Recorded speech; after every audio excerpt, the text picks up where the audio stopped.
I can just give you a quick rundown of what our show is going to be about today. The first one's going to be on education. Knowledge is like a gift, and I know there's a lot of people take it for granted. The Somali children are underachieving. If they leave school, they're going to go to the job centre, sign on, get a flat, and that's it. And I've seen parents encouraging their daughters to get married, have a baby, then you'll get a house. I mean, I've seen parents say this to their daughters.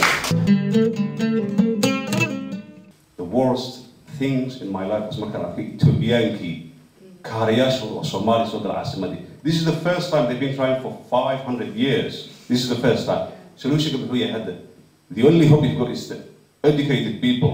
Ani waxaan idhi the only solution in wasiir looga dhigay ama safiir looga dhigay, you have to have a qualification university, at least you understand something about anything. Until I come up and say, my name is Layla and I was part of the messing up of my country. We are not going to move on.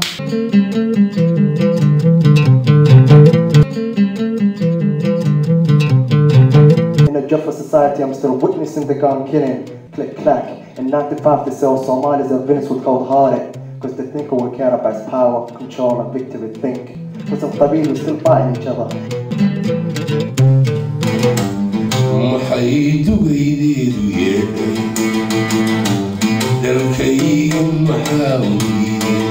When it comes down to it, they're all old men. Half of them are illiterate, barely know anything, barely travelled, and they're sitting in Somalia with different labels and capes with names on it, trying to represent me. That we can integrate, but we shouldn't assimilate.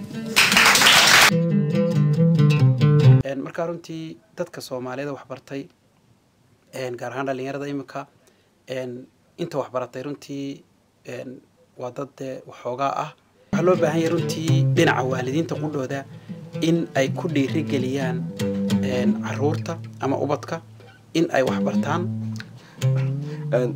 waxbarashada dhalinyarada ee Soomaalida Holland marka la barbar dhigo sanado hore si ahaan jirtay wada malaysa inay hadda ka soo fiicnaanayso xaaladda Denmark meesha marayso waxa ka mid ah in ay Soomaalida Denmark dhalinyarada especially degan in ay iskuulada ay joojiyaan sababta keenaysa waxa waaye in ay qofka ku adkaado waxbarashada